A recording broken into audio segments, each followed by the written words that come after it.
大家好，最近好多人問我呢，我喺 Facebook 度 po 咗好多有關美食嘅照片啊，或者呢個錄像啦，問我係咪想改行做 foodie？咁當然我好想啦，但未有呢個資格。咁其實我入邊咧想同大家主要分享低碳飲食係可以點樣食。咁但係好多人問咧，點解要低碳飲食啦？因為低碳飲食咧就幫到而家一個好熱門嘅話題，就叫胰島素阻抗。咩叫胰島素阻抗咧？就係你食得太多粥粉麵飯啦、糖分啦，包括果糖啦、手搖飲品啦，你身體就產生好多胰島素出嚟。但係呢個胰島素咧分泌越多嘅時間咧，咁佢就個細胞變得唔敏感，就再分泌多啲，咁結果就出現呢個胰島素阻抗啦。咁呢個胰島素阻抗係同好多慢性病有關嘅，例如咩呢？糖尿啦、高血壓啦、高血脂啦、中央肥胖啦、痛風啦，甚至呢個頭油啦、脫髮啦、多囊卵巢咧，都係會有關嘅。咁所以喺呢個年代，如果低碳飲食係幫助到逆轉非常之多嘅慢性病嘅。咁大家睇個內容都知啦，其實入邊咧主要都係菜肉為主食。咁起步咧，好多朋友都聽過我講呢個邏輯嘅，氣足不思食。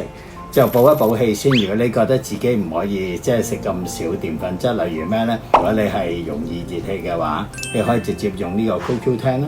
但係你話唔係喎，我唔係好熱氣都好補得㗎，黨參北芪啦、印度人參啦。咁當你個氣足嗰陣時咧，你嘅食量就會低，你控制飲食嘅能力，唔食甜嘢、唔食澱粉質嘅能力就會高咗啦。第二個方法喺起步嘅時間，你可以點呢？你如果一日食3餐嘅，就繼續3餐先啦。我就鼓勵人咧，通常就食2餐嘅。咁如果你食3餐，可以將3餐入邊嘅糖盡量唔食啦，澱粉質嘅內容減一半。咁到你再好啲啦，由你嘅粥粉麵飯轉做我哋非常之健康嘅原型食物，就係嗰啲粟米啊、芋頭啊、番薯啊。咁到你再得嗰陣時咧，你就呢一類型健康嘅澱粉質都唔食，就盡量以菜同肉為主食，咁就可以達至咧將你嘅身體處於一個低碳嘅階段，將個胰島素敏感度增加。咁呢個咧方法就可以達至㗎啦。咁同時間佢就會攞你身體多餘嘅脂肪咧嚟燃燒，所以對於減肥係相當之好嘅。咁你見到入邊食嘢嘅內容都好簡單啦，你會見到入邊好多都係非常之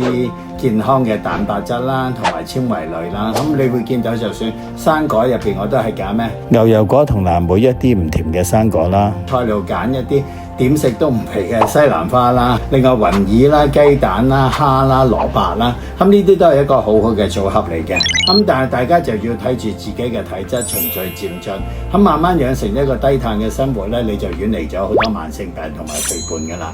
多謝各位。